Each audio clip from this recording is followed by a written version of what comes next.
다양한 분야의 명사를 초청해 삶의 지혜를 들어보는 시간, 지혜다락방. 안녕하세요. 저는 아나운서 김미진입니다. 지난주에 이어서 오늘도 심재영 대표님과 함께 하도록 하겠습니다. 큰 박수로 맞아주시기 바랍니다. 안녕하세요. 네, 대표님 잘 지내셨나요? 예, 잘 지냈습니다. 네, 지난 시간에 설득에 대한 강연을 해주셨는데요. 두 번째 시간, 오늘은 실전편이라고 예고를 해주셨습니다. 오늘 어떤 강연을 해주실지 구체적으로 설명 좀 부탁드릴게요. 지난 시간에는 우리가 과연 나는 설득력이 있는 사람인가 이런 것을 중점적으로 봤다면 오늘은 어떻게 설득하는가. 설득의 방법은 뭐 수천 수만 가지가 있겠습니다만 네. 그중에 가장 기본적이고 핵심적인 뼈대를 오늘 배워보도록 하겠습니다. 핵심적인 뼈대라고 하면 오늘 강연을 통해서 내가 실전에서 잘 활용할 수 있는 방법을 알 수 있겠군요. 네, 오늘 강연 잘 청해 듣도록 하겠습니다. 큰 박수 부탁드립니다.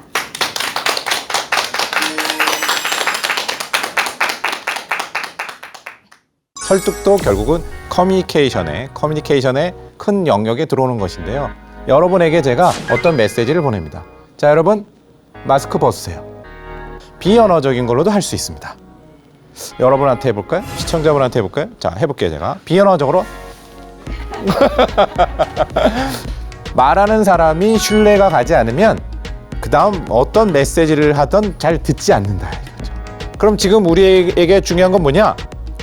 내가 설득하려는 상대가 어떤 상태인지를 알아야겠죠.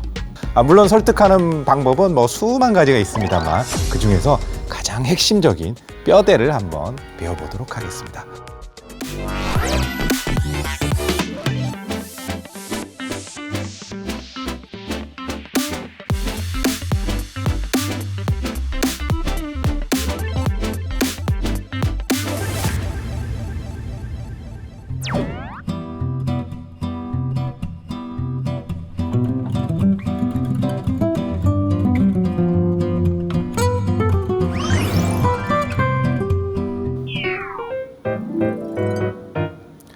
자, 시청자 여러분, 지난주에는 나는 과연 설득력이 있는가?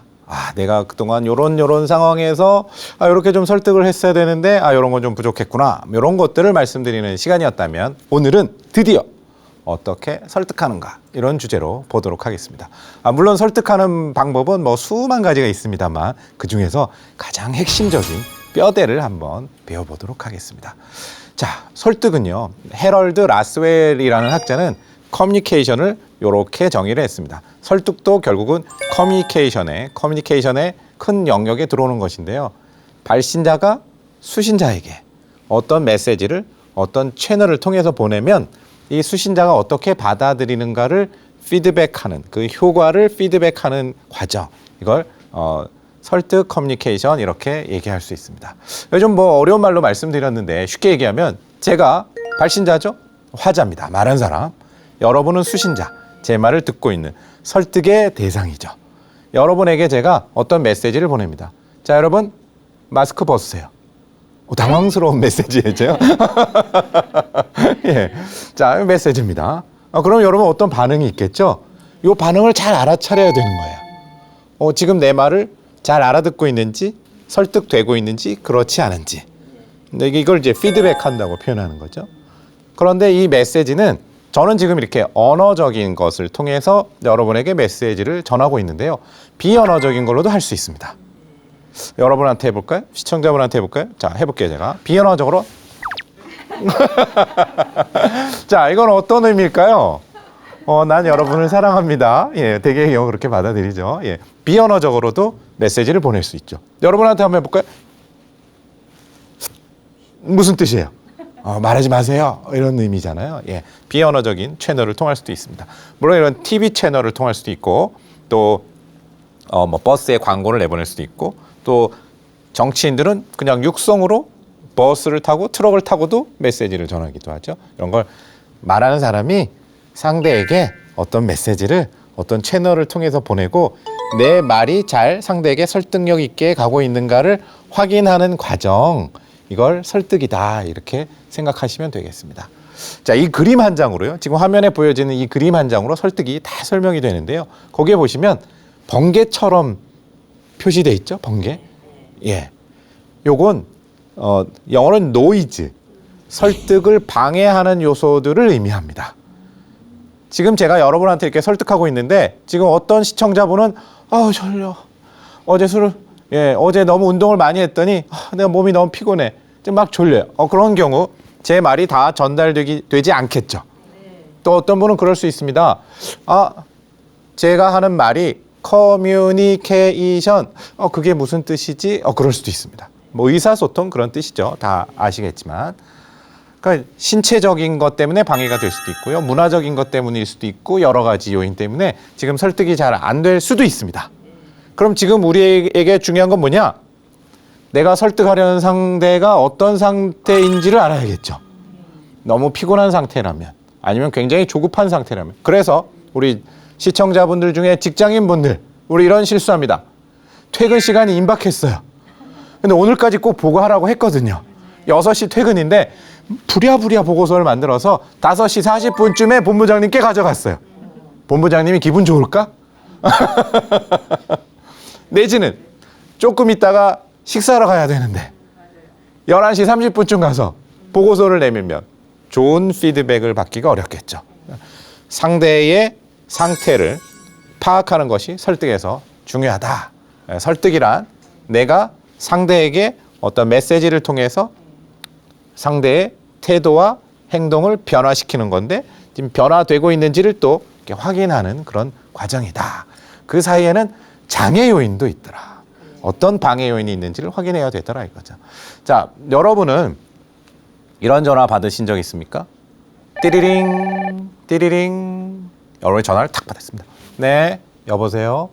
네, 안녕하세요. 심지영 고객님. 수익률 100%를 보장하는 좋은 투자 상품이 있어서 전화드렸습니다.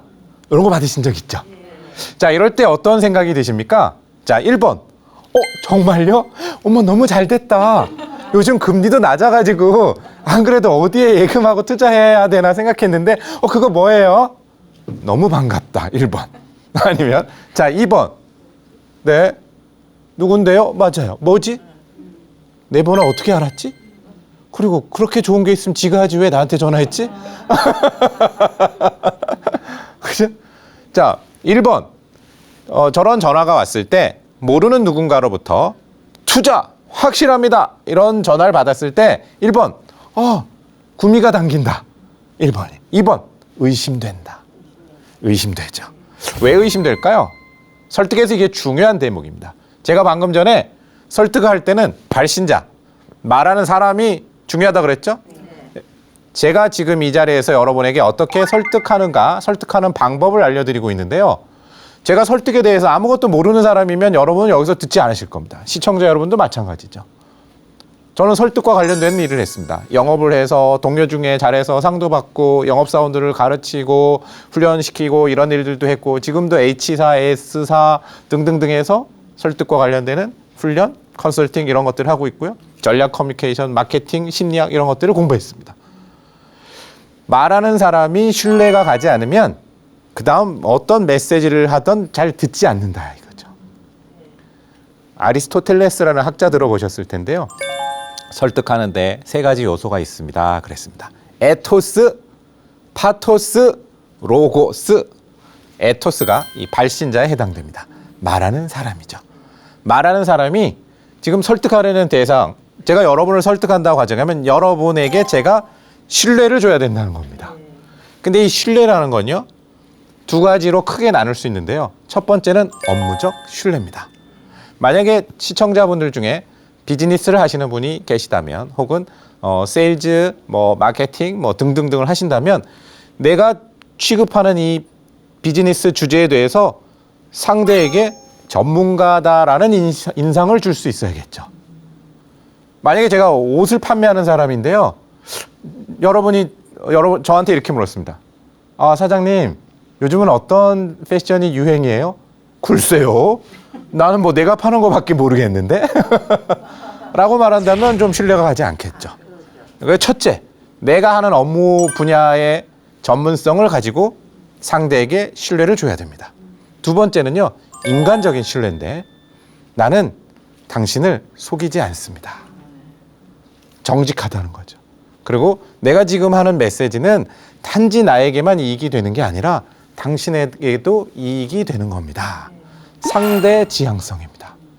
그래야 상대가 내가 저 사람한테 속으면 안 되는데 경계하지 않죠. 저 얘기를 들으면 나한테 도움이 되겠구나 이렇게 생각을 해야 되니까 내가 상대한테 도움이 된다는 그런 느낌을 줄 수 있어야 됩니다. 다음은 호감을 줘야겠죠. 여러분은 제 인상이 어떻습니까? 마음에 드세요? 그죠? 소위 우리는 호감 그럽니다.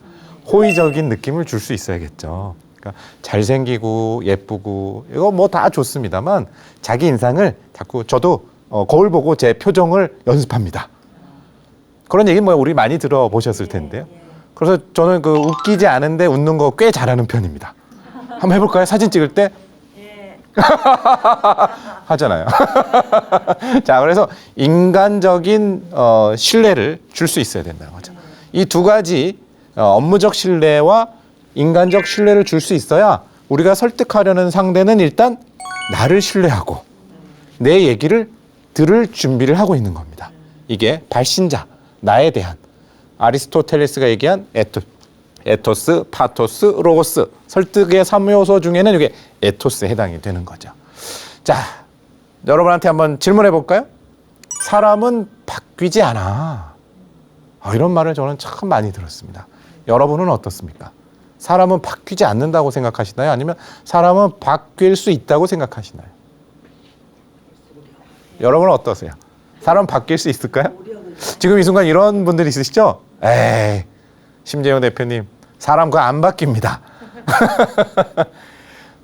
사람이 안 바뀐다고 생각하면요, 우리는 교육할 필요도 없고 설득도 어려울 겁니다. 정확히 얘기하면 바꾸는 건 어려운 일이죠. 녹록한 일은 아닙니다. 쉽게 바꿀 수 있는 건 아닙니다. 하지만 바꿀 수 있다. 우리는 바꿀 수 있다고 생각해야 됩니다. 그래서 교육학에서는 이런 표현을 많이 쓰시더라고요. Nurture is above nature. 교육이 천성을 이긴다 이거죠. 타고난 천성이 있어도 이걸 교육시키면 바꿀 수 있어요. 전 이걸 우리 설득에서 이렇게 응용해놨습니다. 설득이 사람을 바꾼다. 한번 따라해 볼까요? 설득이 사람을 바꾼다.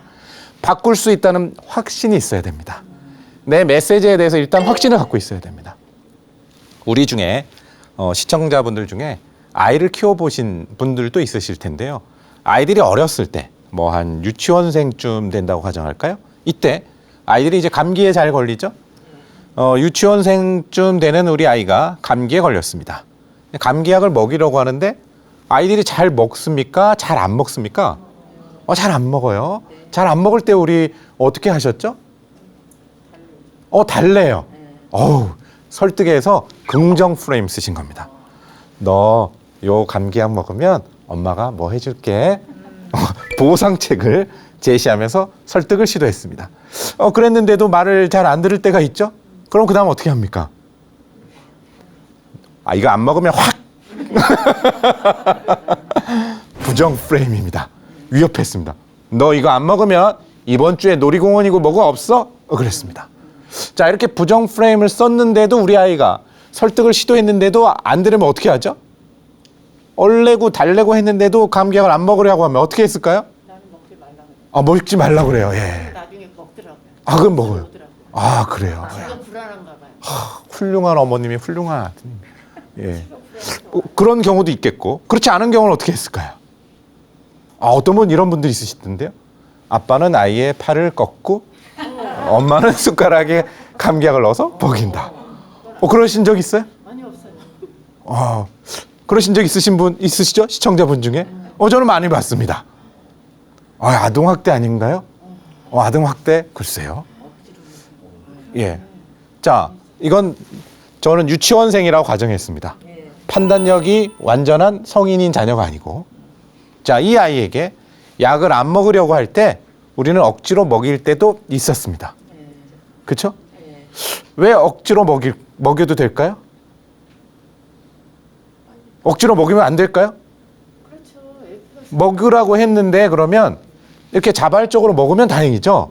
그래도 안 먹는 아이들이 있잖아요. 많죠. 이때 어떻게 해야 되냐. 그러니까 우리 설득은 이거예요. 자, 여러분, 교통 질서 지켜야 됩니다. 야, 잘 지키면 설득이 필요 없습니다. 그 메시지 하나로 끝났습니다. 감기약 먹어 했는데 잘 먹으면 끝났습니다. 안 먹을 때 어떻게 하냐 이거예요. 안 먹을 때. 얼레고 달래고도 했는데 안 먹어요. 자, 이렇게 억지로라도 먹였어요. 그럼 억지로 먹이는 게 잘못된 거냐? 왜 잘못된 게 아니죠? 네, 맞습니다. 부모님들은 이런 확신이 있었습니다. 지금은 네가 어려서 정확히 잘 모르지만 이 약을 먹는 것이 너의 몸에 유익하다는 것에 단 1%도 흔들리지 않았습니다. 그러니까 억지로 먹일 수 있죠. 자, 그럼 우리 학생들한테 가서 자, 여러분 이번 시간은 밖에 나가서 뛰어놀까요? 공부할까요? 공부한다는 학생들 몇 명 나올까요? 그죠? 그러니까 태도와 행동을 변화시키는 것이 설득이다. 그런데 자, 공부를 하는 것이 너에게 유익하다는 확신, 감기약을 먹는 게 너한테 유익하다는 확신, 이 확신에 단 1%도 흔들려서는 안 되는 거죠. 내가 얘기하려는 메시지에 확신이 있어야 상대를 설득할 수 있습니다. 그럼 상대를 바꿀 수 있나요? 바꿀 수 있다고 생각해야 됩니다. 그러기 위해서는 이 메시지가 먼저, 이 메시지에 내가 동의하고 나 스스로 확신을 가지고 있어야 되는 거죠. 저를 따라 하시겠습니다. 내가 얘기하려는 메시지를 확신을 갖자. 다시 할게요. 자, 따라하겠습니다. 내가 얘기하려는 메시지에 확신을 갖자. 예, 그래야 설득을 할 수 있습니다. 이제 육식을 주로 하시는 분도 있고 이제 채식하시는 분이 있습니다. 자, 이분들한테 매일매일 채소와 과일을 먹는 것이 건강에 좋습니다 라고 얘기하면요, 채식하시는 분들은, 우리 시청자분들은 그래요, 동의하실 겁니다. 근데 그렇지 않은 분도 있으시잖아요, 우리 주변에. 이거 육식하시는 분들한테 채소와 과일을 매일 많이 드셔야 됩니다 하면 그분들은 어떻게 행동할까요? 그래, 채소와 과일을 많이 먹어야 건강하다고 했어, 이거 먹자. 행동하지 않겠죠. 자, 그러니 우리가 설득할 때는요, 상대가 지금 어떤 상태인지를 확인하는 게 중요합니다. 육식을 좋아하는 사람인지 채식을 좋아하는 사람인지 그걸 봐야 된다는 거죠. 그러고 나서 채식을 많이 하는 게 좋겠구나에 동의를 한 상태에서 채식 중에 요런 채소, 요런 과일이 건강에 좋습니다 해야 행동으로 옮겨지죠. 자, 공부를 하는 게 중요하다고 생각하지 않은 아이에게 자, 이 학습지가 좋습니다. 안 먹히는 거예요. 태도가 먼저 긍정적이어야 행동으로 옮겨지는 겁니다. 가끔 아닌, 조금 다른 경우도 있긴 합니다. 예를 들면 이런 거죠. 태도가 긍정적이지 않은데 행동부터 하고 태도가 긍정적으로 바뀌는 경우가 가끔 있습니다. 예를 들면 이런 거죠. 나는 사탕을 좋아하지 않아요. 근데 친구가 야, 이거 맛있어, 사탕 하나 먹어봐 그랬어요. 사탕을 이렇게 딱 먹었더니까 너무 맛있어. 친구야, 이 사탕 어디서 샀니? 행동을 한 이후에 태도가 좋아져서 행동과 태도가 바뀌는 상황. 그런데 이건 저관여 상황일 때, 그렇게 중요하지 않은 선택과 판단이 필요한 경우에 대체로 보여지는 현상이고요. 대개의 경우는 긍정적인 태도여야 긍정적인 행동이 나온다. 그러니까 일단 이 사람이 어떤 생각을 갖고 있는지 이 태도를 확인하는 게 중요하겠죠. 우리가 설득하려는 상대가 여러분한테 제가 지금 채식하셔야 됩니다. 그중에서 녹색잎 채소를 많이 먹는 게 좋습니다 라고 얘기할 때 채식에 대해서 긍정적인 태도를 먼저 갖고 있어야 된다는 거죠. 우리 아이들에게 공부를 열심히 해야 돼. 아침 일찍 공부하는 게 두뇌 회전에 좋대. 두뇌 회전이 좋으려면 아침 식사를 꼭 해야 된대. 우리 아이는 공부를 하는 거에 대해서 동의하지 않고 있어. 온갖 좋은 방법을 얘기해도 그걸 실행하지 않는다는 거죠. 그래서 태도를 바꾸고 행동을 바꾸는 건데, 지금 우리 설득하려는 상대가 어떤 상태인지를 파악하는 게 중요하더라. 저를 따라 하시겠습니다. 상대를 파악하자. 이런 표현을 제가 아주 자주 말씀드리죠. 설득에서는 상대를 이해하고 있는 게 굉장히 중요하기 때문에 제가 반복적으로 말씀드립니다. 자, 대통령의 국정 운영 만족도 조사를 했다고 가정하겠습니다. 뭐 어떤 정치적인 얘기를 하고자 하는 건 아니고 그냥 사례로 드는 겁니다. 대통령의 국정 운영 만족도 설문조사를 했습니다. 했더니 30%의 사람들은 오, 대통령 잘하고 있습니다. 또 30%는요. 또 다른 30%는 잘 못하는 것 같은데 그랬어요. 나머지 40%는 난 잘 모르겠어요. 뭐 잘하는 건지 못하는 건지 그랬습니다. 자, 여러분 들으시기에 이 설문조사는 국정 운영을 잘하고 있다고 대답한 사람이 많습니까? 아니면 국정 운영을 잘 못하고 있다고 대답한 사람이 많습니까? 여러분 들으시기에 어떻습니까? 못하고 있다? 잘하고 있다? 그래요. 갸우뚱? 사실은요. 잘하고 있다도 30%고 잘못하고 있다도 30%잖아요. 똑같죠. 비율이. 40%는 잘 모르겠다고. 그런데 우리는 이렇게 생각을 갖습니다. 제가 여쭤봅니다. 왜 잘 못하고 있다고 생각하시죠? 그러면 저기 40%의 사람들이 잘하고 있다고 생각했으면 적극적으로 잘한다고 대답했겠죠. 잘 못하니까 중간지대에 잘 모르겠다고 대답한 거 아니에요? 이렇게 대답하시더라고요. 그래서 그럼 잘하고 있다고 생각하는 분들한테 똑같이 질문하면요. 똑같이 대답해요. 저 모르겠다는 사람들이 잘못했다고 생각했으면 적극적으로 잘못했다고 대답하지 않았겠어요? 그래도 모른다는 얘기는 대체로 잘한다는 얘기지. 우리 이런 말 합니다. 지가 듣고 싶은 대로 듣고 듣고 싶은 대로 생각해. 심리학적으로 딱 맞는 얘기죠.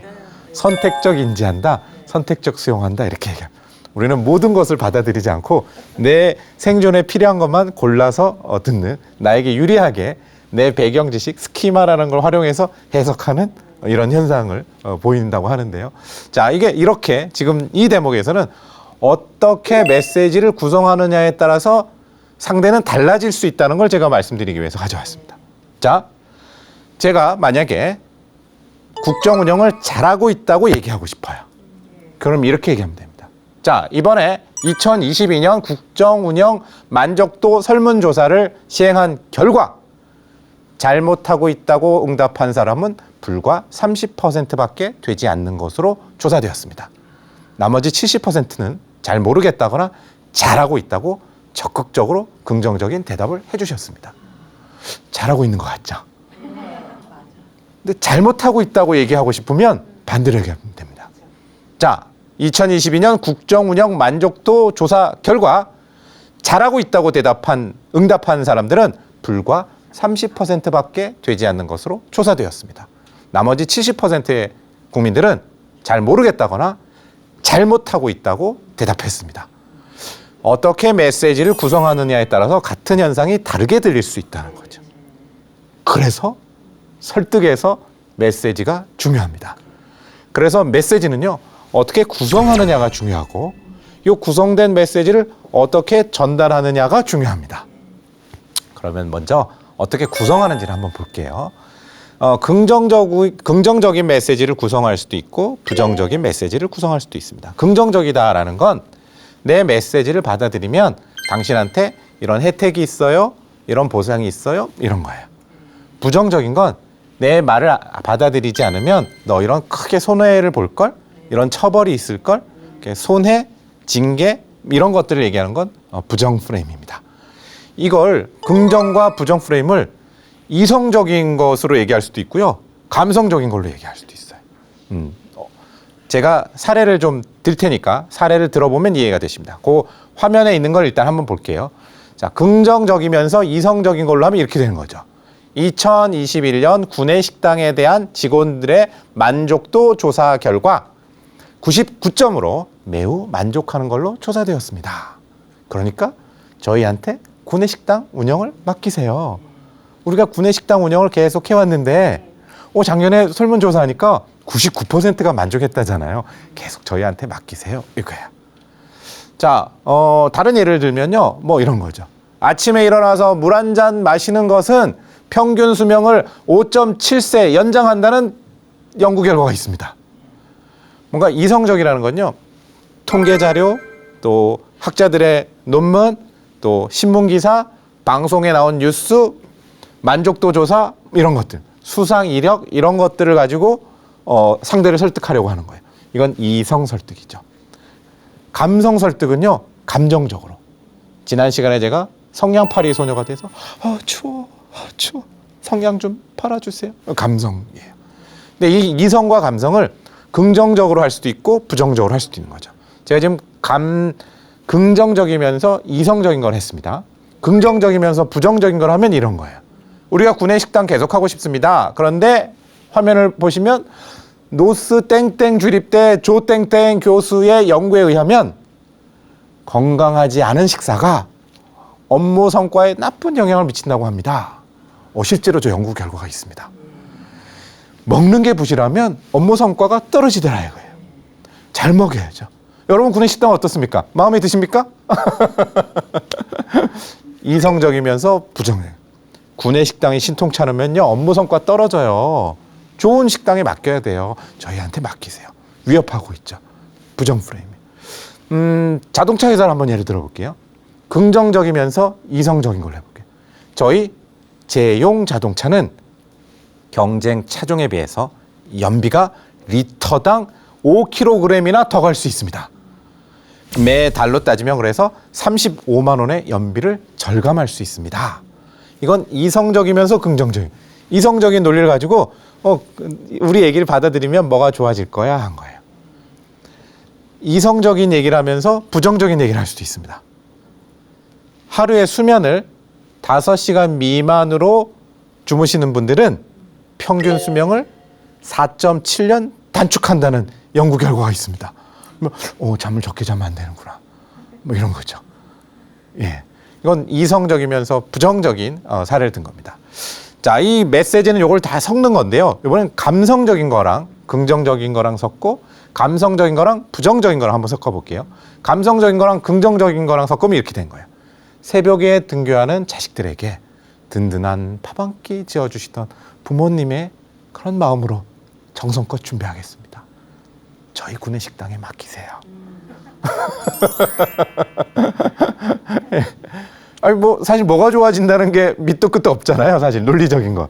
감성적으로 자극하는 설득 방법이죠. 네. 감성적이면서 부정적으로 할 수도 있습니다. 자, 한국 사람은 밥심으로 일한다고 하죠. 먹는 게 불하면 일할 맛도 안 날 겁니다. 이거는 감성적이면서 부정적인 거죠. 그러니까 이게 감성이라는 건요, 뭔가 호의적인 감정, 때로는 두려움, 동정심, 연민, 연대감 여러 가지 활용할 수 있습니다. 친구야, 기왕이면 어려운 친구한테 뭔가 계약하는 게 낫지 않겠어? 너하고 나하고 친구잖아. 내가 널 속이겠니? 이건 감정적인 거예요. 이성적이지 않아요. 원래 속이는 사람은 가까운 사람이 더 많습니다. 그럼 면식범 이렇게 얘기합니다. 범죄는 얼굴 아는 사람들 사이에서 많이 일어납니다. 그러니까 이런 건 이제 감성을 이용한 설득 방법이다. 긍정적인 메시지를 만들 수도 있고 부정적인 메시지를 만들 수도 있는데 감성적으로 할 수도 있고 이성적으로 할 수도 있다라까지 했습니다. 그런데 여기서 중요한 건요. 그럼 어떤 사람한테는 긍정적인 메시지를 어떤 사람한테는 부정적인 메시지를 하는 게 좋을까요? 정답을 말씀드리면 내가 얘기하려는 주제에 대해서 좀 더 지식과 경험 수준이 높은 사람한테는요. 위협, 부정적인 것보다 긍정적인 게 좋습니다. 어떤 혜택이 있다고. 자, 자동차로 예를 들어 볼게요. 저는 그 수입 자동차 회사에서 트레이너를 한 적이 있는데요. 자동차에서 정비사분들이 고객한테 이렇게 권유를 합니다. 자, 1번. 고객님, 엔진 오일은 10,000km마다 정기적으로 교환하시는 게 좋습니다. 10,000km마다 교환하시지 않으면요. 엔진에 무리가 가서 고장이 날 확률도 높고 그러면 수리비가 많이 들 수 있습니다. 이건 제가 부정적으로 쓴 거예요? 겁준 거예요? 혜택을 얘기한 거예요? 부정적으로 얘기했죠. 엔진을 제때 안 갈면 차에 무리가 갈 걸 이렇게 했어요. 이때 차를 잘 아시는 분, 차를 오래 탄 분들은 뭐라고 할까요? 아이고, 내가 15,000km도 타봤어요. 아무 문제 없습니다. 뭔가를 잘 알고 경험이 많은 사람한테는 겁주는 게 안 먹혀요. 이 사람들한테는 혜택을 얘기하는 게 좋아요. 그런데 차를 처음 타시는 분한테 20대 초반에 차량을 처음 사가지고 정비소에 오신 분한테 고객님 엔진 오일을 정기적으로 교환하지 않으시면요, 엔진에 무리가 가요. 나중에 고장 날 확률도 높고, 심하면 이 차를 팔 때 차량 가액이 낮아질 수도 있어요. 더 심한 경우는 주행 중에 고속도로에서 차가 서는 분들도 있으시더라고요. 차에 대해 잘 모르시는 분들은 진짜요? 그럼 어떻게 해야 돼요? 저희가 오늘 잘 처리해 드리겠습니다. 뭔가 경험과 지식이 많지 않은 분한테는 이렇게 위협하는 것, 부정적인 것이 잘 먹힐 수 있습니다. 자, 이렇게 메시지를 어떻게 구성하느냐의 문제였습니다. 그럼 이 구성된 메시지를 이제 어떻게 전달하느냐도 중요하겠죠. 자, 메시지를 전달하는 방법 뭐 수십 가지 있겠습니다만 그중에 제가 5가지만 딱 뽑아왔는데, 첫 번째, 저를 따라 하시겠습니다. 상대의 언어로 말하라. 시작. 상대의 언어로 말하라. 자동차 정비사분들이 고객한테 이렇게 얘기하는 거예요. 고객님, 오늘 와이퍼 블레이드 교환하셔야겠습니다. 여러분 와이퍼 블레이드 뭔지 아세요? 그죠? 와이퍼는 알죠? 블레이드는요? 이거예요. 그냥 거기 고무판 붙은 거. 이렇게 딱 하시면. 이 정비사분들은 와이퍼를 모르는 사람이 어디 있어. 다 안다고 생각해요. 하지만 와이퍼 블레이드 교환하셔야겠습니다라고 하면 뭐지? 근데 이때 우리 고객들이 저기요? 와이퍼 블레이드는 뭐죠? 물어보지 못합니다. 그래서 그냥 쓱 갑니다. 예. 다음에요. 그러고 집에 가면서 전화하죠. 여보, 와이퍼 불 그 뭐야? 상대가 알아듣지 못하는 표현을 쓴 거예요. 알아듣지 못하는 표현을 썼으니까 설득될 리는 만무하죠. 제가 선글라스 이렇게 맞추러 갔습니다. 제가 이렇게 보시다시피 시력이 안 좋죠? 그래서 이태 저태 이렇게 고르고 있는데 거기 판매하시는 분이 저한테 오셔서 이렇게 얘기하신 거예요. 작업하시겠어요? 여성분이셨는데 저한테 작업하시겠어요? 그래서 제가 어떤 작업을 그래서 예, 무슨 작업을 했더니 그분이 결론은 이거였어요. 도스 넣겠냐고. 선글라스 테 고른 다음에 거기에 도스 넣겠냐고. 그걸 작업이라고 표현하셨어요. 제가 알아들을 수 없었죠. 제가 또 한 번 다른 사례를 말씀드리면요. 제가 어떤 회사에 갔는데요. 강남에 있는 어떤 회사에 이제 강의하러 갔는데 내비게이션이 끝났는데 아직 그 회사가 안 나올 때 있잖아요. 그래서 제가 전화했습니다. 과장님, 여기 내비게이션 끝났는데 어디예요? 큰 사거리로 오시면 되는데. 큰 사거리 지나갔고요. 앞에도 큰 사거리인데요. 근데 그분이 그러시면요, 위쪽으로 올라오시면 되거든요. 어디가 위예요? 자, 그래서 상대의 언어라는 건 상대가 알아들을 수 있는 어휘, 상대의 관점에서 얘기해야 됩니다. 그래야 설득의 기본이죠. 자, 두 번째, 예를 들어서 말해야 됩니다. 우리 부처님도 자주 예를 드셨습니다. 자, 그래서 화엄경에 이런 표현이 있지 않습니까? 꽃을 버려야 열매를 맺고 강을 버려야 바다에 이른다. 예를 든다는 건요, 상대의 상황에 맞춰서 상대의 눈높이에 맞춰서 지금 얘기를 해주고 있는 거예요. 그래서 저는 예를 들어 설득은 이런 거죠. 만약에 학부형에게 설득을 배워야 됩니다를 저는 예를 든다고 가정하면 이렇게 말씀드리겠어요. 어머님, 국영수 공부 열심히 했습니다. 그런데 시험 보는 날 마킹하는 방법을 안 배우면 수능 잘 볼 수 있을까요? 학교에서 공부 열심히 했습니다.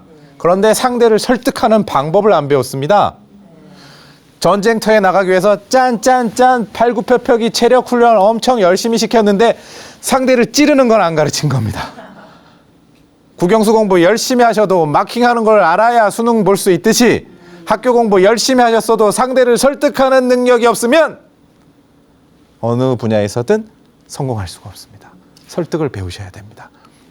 비유를 들어서 하는 것. 그래서 저를 따라 하시겠습니다. 예를 들어 말하라. 시작. 예를 들어 말하라. 예. 자, 세 번째는 간결하게 말하는 게 중요합니다. 지금은 스낵 컬처 이렇게 얘기합니다. 뭔가 이렇게 밥 먹듯이 긴 영상, 긴 글, 긴 말 이런 거 좋아하지 않습니다. 짧아야 좋아합니다. 저기 그림에 있는 건요, 엘리베이터인데요. 엘리베이터 스피치라는 것의 유래설이 몇 가지 있습니다만 그중에 가장 유력한 건 이겁니다. 헐리우드의 감독들이 우리 영화 좀 만들어야 되니까 투자하세요라고 투자자를 찾아다니는데 저기 이제 투자자가 오고 있는 거예요. 아이고, 안녕하세요, 사장님. 심지용 감독입니다. 저희가 이번에 새로 영화 만드는데요. 했더니 그 돈 많은 투자자가 이런 거예요. 나 지금 바쁜데, 내가 어디 가야 되는데. 일단 엘리베이터 타시죠. 엘리베이터 탔어요. 내가 이 사람하고 지금 얘기할 수 있는 시간은 엘리베이터 내려갈 때까지. 몇 초 안 되겠죠? 쫙 내려가서 딱 1층에 내렸을 때 투자자가 투자하겠습니다. 여기에서 유래된 게 엘리베이터 스피치. 엘리베이터 타고 내려갈 때 뭐 한 60초 되지 않겠어? 그래서 60초 스피치 합니다. 모 컨설팅사에서는 그래서 신입사원들이 들어오면 신입사원을 엘리베이터에 태우고 자, 옆에 면접관이 자, 내려갑니다. 얘기하세요. 띵. 자, 끝. 짧은 시간에 상대를 설득할 수 있는 힘, 이걸 길러야 됩니다. 왜냐하면 요즘 사람들은 긴 말, 긴 영상, 긴 글을 좋아하지 않으니까. 저를 따라 하시겠습니다. 간결하게 말하라. 시작. 간결하게 말하라. 자, 그 다음은요. 반복해서 말하는 게 설득력을 더 배가시킬 수 있습니다. 김구 선생님이 한 얘기죠. 소원이 뭡니까? 내 소원은 대한 독립이요. 그 다음 소원은 뭡니까? 우리나라의 독립이요. 그 다음 소원은 뭡니까? 나의 소원은 우리나라 대한의 완전한 자주 독립이요. 반복하면서 점층되고 있죠. 점점 올라가고 있습니다. 그러면 상대에게 더 심금을 울리는 설득력이 높아지더라. 행동을 바꾸면 습관이 바뀌고 습관을 바꾸면 운명이 바뀐다. 반복하면서 자꾸 올라가니까 운명이 바뀐다에 더 선명하게 확 끌리죠. 그래서 반복적으로 말하는 건 상대에게 설득력을 높일 수 있습니다.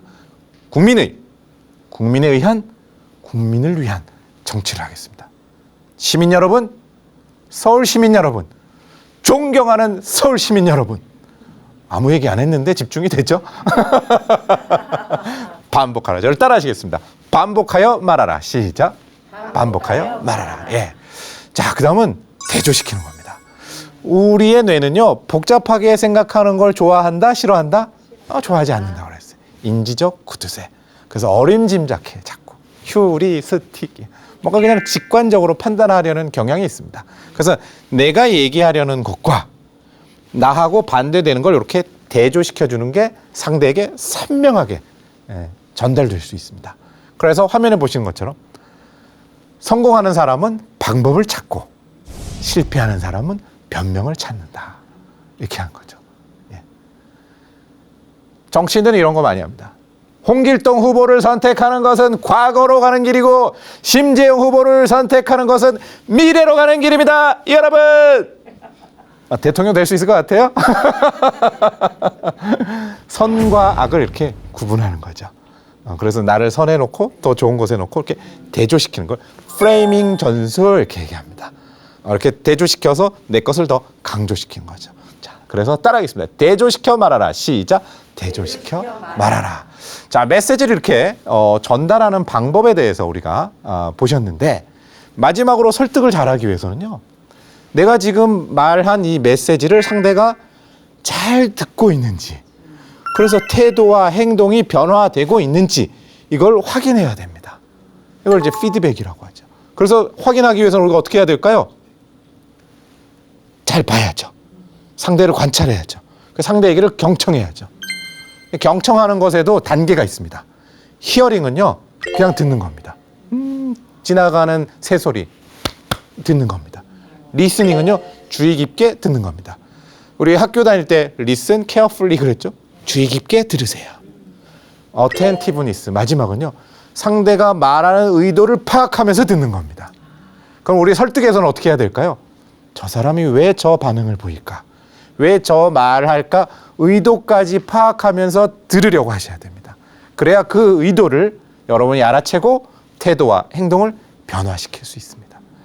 자, 오늘은 이렇게 어떻게 설득하는가에 대해서 여러분하고 대화를 나눠봤습니다. 감사합니다.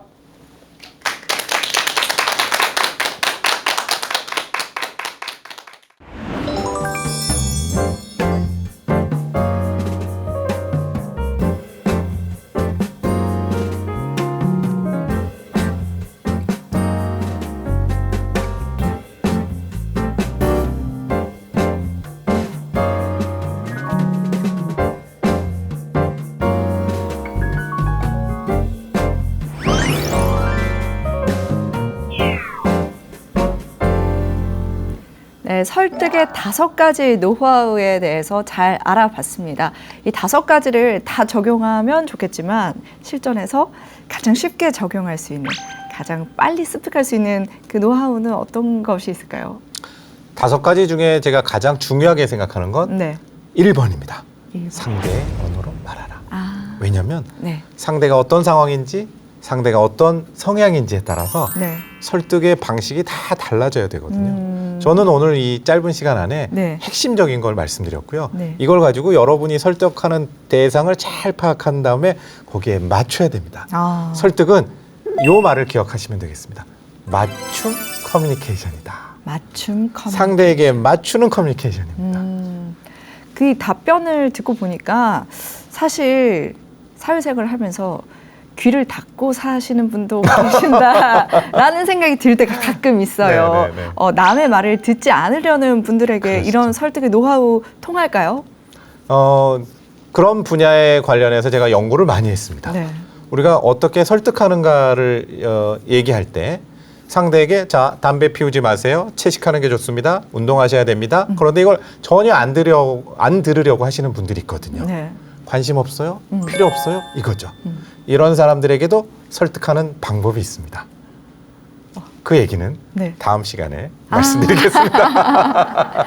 아, 핵심적인 내용은 또 다음 시간에 강연을 해주시는군요. 그럼 오늘 지혜 다락방 여기서 마무리하고 다음 주 시간에 핵심적인 설득의 노하우 배워보도록 하겠습니다.